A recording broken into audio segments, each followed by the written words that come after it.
Hello, this is Baby Escape. I'm Max Jones. And I am Alan Pons. And this is our game.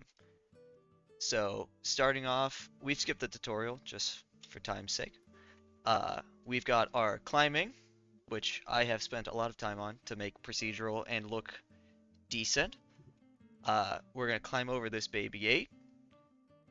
Uh, and as we get up, it'll show a puzzle or guidance mechanic where the camera pans to your objective. So in this case, the objective of the game is to escape. So we show you the window.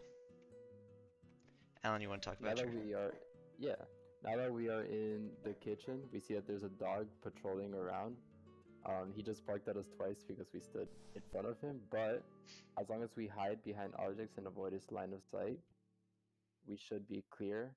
And we can hide even behind these pushable blocks that we have. As long as we're crawling and hiding our head, the dog shouldn't see us. And as you see, when the dog did bark at us, our tantrum meter in the top left filled up 2 bars. And when the third bar gets filled up, you start crying and you will get sent back to the baby room. So, as you could see earlier, the dog was patrolling in the kitchen because all the doors were closed.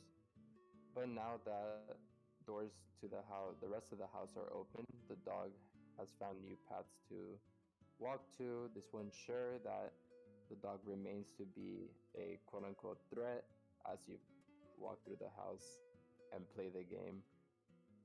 And yeah, the more spots will be reached by the dog as the doors in the house open.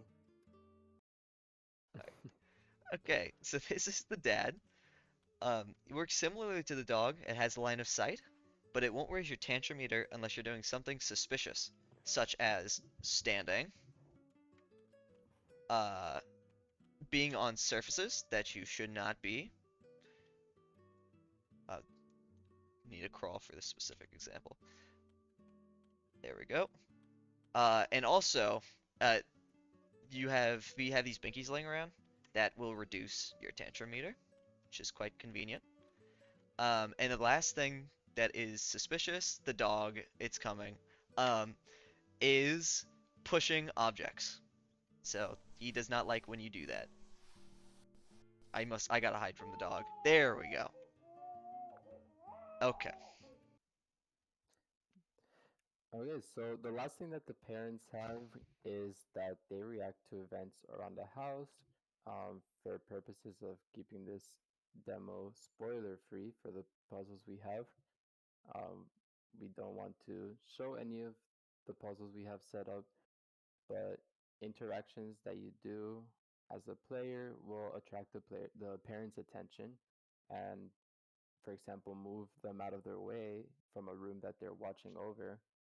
Our original goal for this game was to be a stealth and puzzle game, so we wanted to make sure we have the stealth elements still in place with the dog and avoiding its line of sight, but the element comes from the parent using them as a tool to advance the puzzle progress at the same time as avoiding their line of sight and not being suspicious in front of them.